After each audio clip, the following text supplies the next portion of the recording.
So hey guys, we're here with my crop manager Patrick, and I've asked him to bring out some of our seed stock, which you can see here. And so we're talking about moringa, and one of the key aspects of running a moringa plantation is of course having really good seed stock. Now I've personally been collecting moringa seeds for the last 12 years, ever since I was first introduced to it around 2008 or so. And basically these trees have come with me all that time. So from each of the different permaculture installations that I've done throughout East Africa, I've been planting the moringa seeds. And then when I came to Priceless Farms, I was able to go back to all of my friends and all of the different plantations that I've put in and collect seeds from them to get this plantation started. And now after 4.5 years, obviously we have our own moringa seed production. So we suggest to anybody who's doing a moringa plantation, you really should be planting your own trees for seed. And so to do this, what we suggest is that every 5 meters or every 10 meters in your plantation where you're growing your primary leaf crop, if you're doing leaf, you allow one of the trees to grow up and just leave it alone and let it produce seed for you. There are different pruning techniques that you can do, but you're trying to get as much branch growth as possible so that you get as many flowers as possible, which then turn into these beautiful little triangular shaped, sort of spaceship shaped seed pods. And the seeds in moringa are actually a very, very big market. As you know, or you may know, the seeds produce a very high quality oil, but that's not what we're here to talk about. Right now, what we want to go over is spacing, planting techniques. Because we have an abundance of seed, we don't personally use a nursery. A lot of you might want to use a nursery, especially if you're buying your seeds. To us, they're relatively free because we have we have thousands and thousands of trees producing them. But we're still able to use every kilo that we produce because we're constantly gap filling, and we're planting it similar to maize. In this way, we're actually going through and we're digging the holes, and then we're coming back over and planting a few seeds or 1 or 2 seeds in each hole and just covering it with our feet and then moving on. And then as we come back through successive rain events, we're then weeding around the baby seedlings to establish our crop. So that's how we've chosen to do it. A lot of other people out there might go into a nursery and put them in bags. We don't like the plastic. We've done nurseries before, and you end up with black little caveras all over the place, and then you got to go clean them up, and it's bad for the environment. Other people can use natural materials. There's a lot of companies producing natural cups and fibrous holders for seedlings, which are going to melt into the ground or biodegrade into the ground. But for us, we like planting it just like maize. Also, when you're transplanting moringa, it doesn't really like it, so it takes a long time for a baby seedling to readjust to its new environment. When you take it out of the bag or you take it out of the nursery and you plant it in the field, we see that it takes about 1 full month before the seedling can actually start to grow again. Whereas when we plant it by seed, those seedlings which come out of the ground from direct seeding, they grow very fast. And within 3 months, you get your first harvest this way. And so we really like just planting it directly in. It's not perfect. You can get anywhere between 70 to 90% germination, but that's okay because once it's germinated, you can see where the gaps are, and you can come back in and you can do what we call is gap filling, where you refill those holes and those spaces so that you play catch up essentially. And eventually, as you continue to do gap filling, your acres will become completely solid, completely filled out. And with the pruning techniques for harvesting, then you'll see after about 2 to 3 cuts, you'll have a perfectly uniform crop and plantation, and you're on your way. You're now a moringa farm. And so we're just going to show you the spacing that we do. So let's go up to the field. Patrick is going to help me out. We've got a team waiting for us. So we'll see you up in the field.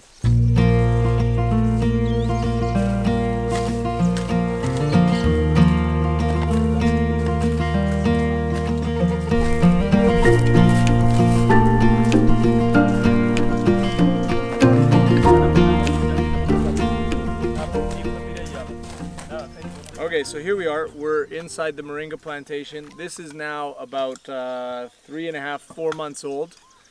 And what we see here is a gap. So our spacing is 50 centimeters by 1 meter rows. So every 50 centimeters there's a moringa, and sometimes this is a little bit closer, it can come down to 30 centimeters, but we try to keep them separate from each other because there is a moringa moth that does come to this site. And so doing a super intensive close planting, which you can see online is suggested for higher production, we don't really want to do that because if the moth gets in, it's just going to transfer over. So at least this way, you can see each moringa tree for the bulk of its growth period is not touching any other moringa trees directly. So it's more difficult for bugs to go from plant to plant when you have a slightly higher spacing like this. Also, we believe that by having a higher spacing like this, we do actually get a lot more green manure every time that we've done the weeding. So you can see down here, the weeds have just been chopped in this area, and you can see all of this. I'm just going to shake the dirt off. All of this is green manure, okay? And this is staying in the garden. So we're weeding probably about once a month, once every 2 months. Like twice. Like twice a month. So you can consider like almost 20 weedings a year. During the dry season it slows down, but this is a lot of green manure that we're keeping in the garden. Moringa is a mining plant, so it's a very heavy nutrient absorbing plant. So if we did 10 centimeter spacing, then we would have to put a lot more effort into fertilizing as well, because we would have to be putting in that much more fertilizer. Now we can get there eventually, but as a company that's just starting out, working with this crop for the first time, we started out with this 50 centimeter spacing. We're very comfortable with this. It's very easy to manage and maintain. You can weed between it. And basically when you find a gap, you just take your hoe, and just like you would plant maize, you just make a little hole, not too deep at all. And I'm just going to throw 3 seeds in there because these seeds are a little bit older, and the longer you store moringa seeds, the lower the germination rate you're going to get from your batches. So because these ones have been stored now for probably like about 5 months, I'm going to throw 3 seeds in the hole. Down they go. Cover it with the moist soil. And because it's between these two, I'm going to keep an eye out for that. Over the next 2 weeks, we should see at least 1 or 2 seedlings pop up in that location, and that's your gap filling. It's as simple as that. Planting, very simple. You take lines, you lay them out, and you plant on the lines every 50 centimeters. It's really, really simple, just like planting maize. Okay? See you guys. Yeah. Moringa TV. And this one? You don't know, eh? You're filming? Yep. Okay, so here we are. We're just ahead of the weeding teams, which are just behind me here, and we're just looking at all the weed cover that comes up between moringa. Most of these plants I recognize as medicinal plants. So this one here is called blackjack. This has very strong anti-cancerous properties. My knowledge is very limited. This one here looks like one of the ones from the medicinal books that's promoted for asthma. So apparently you can dry the leaves and smoke it, and it deals with asthma very well. There's others. This one I was just told is for burn wounds and possibly for flu and cough. And throughout the entire farm and the entire landscape, there's dozens and dozens and dozens of different types of weeds growing in our plantation. Of course, you have the infamous grasses. These are the #1 weed that we're trying to control. A lot of the other weeds we find are actually quite nice, and hopefully if we can find markets for them, we would actually weed around them. There are certain species of shrubs and trees that we do weed around to leave in the gardens because we want that biodiversity. But weeding is a very critical component of a moringa garden because it actually costs a lot. And a lot of people don't realize that going into planting their moringa crop is you got to factor in the labor force that's required to establish a moringa plantation. As of right now, I don't think there's any tractors out there that you can do industrial moringa production on unless you're doing the super intensive planting. We don't promote that type of planting because we're trying to spread as much wealth into the community as possible, and we're trying to be very gentle with the environment. And so using the hose, you can see that they're just pulling the roots of the grasses out and letting them fall on the ground. This is creating a cycle of weed growth and green manure for the moringa crop, and it's working quite well. I'm just going to stand up. Another thing I'm noticing here is you can see as the moringa is growing, this one has not been cut yet. You can see it's a single stalk, and again you can see that yellowing leaf happening. This is not a sign of bad health. A lot of people, they think that, oh, maybe the soils are depleted or it looks you have deficiencies in your soils. Okay, that may be the case in some cases, but predominantly we know that it's because, just like papaya and many other soft plants, they drop their lower leaves. As they grow up vertically, they're dropping the lower leaves, and so this is how it happens. They start to wither, and eventually all of these leaves will come off, and then that branch will drop out. That's why you don't see any branches down below. Okay? So these are just some of the things about managing a moringa crop that you have to be aware of. And don't freak out when you start to see, if you haven't harvested your crop in time, you start to see all these yellowing leaves.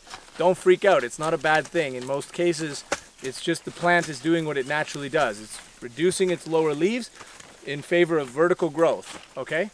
So that's perfectly normal. And yeah, I think that's about as much as I could say about weeding. Really try to factor in your cost of weeding, especially in the wet-dry tropics, because there's just such a prolific growth rate. And it does become easier over time. So the first few times that you weed is going to be the most difficult. And then over time the weeds become softer and they reduce, because especially if you get them before they go to seed, you can see here the blackjack, the infamous blackjack. This one has gone to seed, and you can see at least 20 to 30 seeds on this one little flower head. But if you weed it at this stage, when it's still in its flowering mode, then again you're reducing the amount of weeds that are going to regrow in this particular location. So that would be something to also try to do, is try to stay ahead of the weed growth in terms of when it goes to seed. Yeah? The larger your farm, the more it's going to cost to run, but again, the higher production and the more value you're going to get out of your business model. So there it is. That's all about weeding.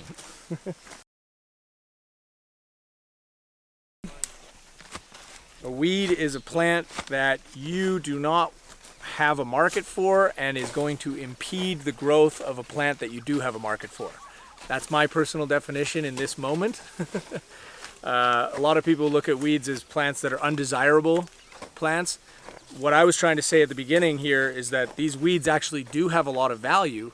We just need to explore that value more, and we need to bring out more herbal experts, and we need to explore the chemical compounds in these plants more so that we can add value to them. But basically, yeah, weeds are going to impede the growth of a plant that you have a market for. And so you have to come in and you have to kill them.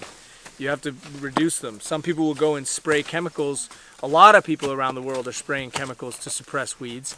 And I think this is one of the leading causes of cancer. And there's a lot of cases out there where they're now proving this. So to use such chemicals and to use such techniques, yes, it's profitable because you're saving a lot of money. I mean, you can see we have at least 25, 30 people here just doing 1 acre of land. That's a lot of labor. But they're not getting cancer, and they're also not spreading cancer and carcinogenic chemicals all over the landscape in order to get their jobs done. And so it's a real challenge. Weeds are literally the #1 challenge when it comes to crop management in the tropics. And there's all different types of things. People will say, oh, well, why don't you just mulch it? Well, you try mulching 50 acres of moringa. Where are you going to get that material from? We are doing that in a small way with lake weeds from the lake. We'll do another segment on that. But the truth is, if you look at the rate at which these weeds are growing, you have to go in there and kill them one way or another. And if you use chemicals, then you're out of the organic market. And quite frankly, as far as I'm concerned, you're basically just selling death to people. You're profiting off of other people's misery. Eventually, those chemicals are gonna impact not only them but the environment around them, and we're killing the planet with chemicals. So again, this is what I say: human-intensive agriculture. This is traditional agriculture. We should never have moved away from this. We should never have crammed all 90% of our populations into cities where they're completely dependent on machine and chemical-based agriculture. It's ruining us. It's ruining the planet. It's ruining our bodies. It's ruining our minds. And not in every case. I'm not saying all all chemical and all industrial agriculture is bad. What I'm saying is the ones that are causing total destruction to waterways and environment, the ones that are causing mass die-off of species and extinctions, the ones that are causing a disenfranchisement to traditional people, pushing them away from their lands, destroying ecosystems and poisoning them, those ones are bad. And I feel quite justified in saying that. However, there are different techniques coming out, especially with organic agriculture, whereby we can do industrial scale food production models with organic inputs and with perfectly safe methods. And that's where humanity, as far as I'm concerned, really needs to focus its attention right now, because it's these other systems, these chemical systems and these slash and burn systems and these indentureship systems that are really just killing us all. And it's a really sad thing. It's a very, very dark rabbit hole to go down when you start researching big ag and the different types of crap that's going on there. And, you know, there's no excuse anymore. I don't think we have any more time on planet Earth. And I think that there's enough evidence out there, even though most of it's being suppressed, to say that we need to change. Something needs to change. And my belief is that working with community farmers in the way that we're doing it here on Priceless Farms, I think this is one of the ways that we can go about and heal the planet and also produce food and produce medicines that are absolutely free of toxins. So that's a good thing, I think. Yeah.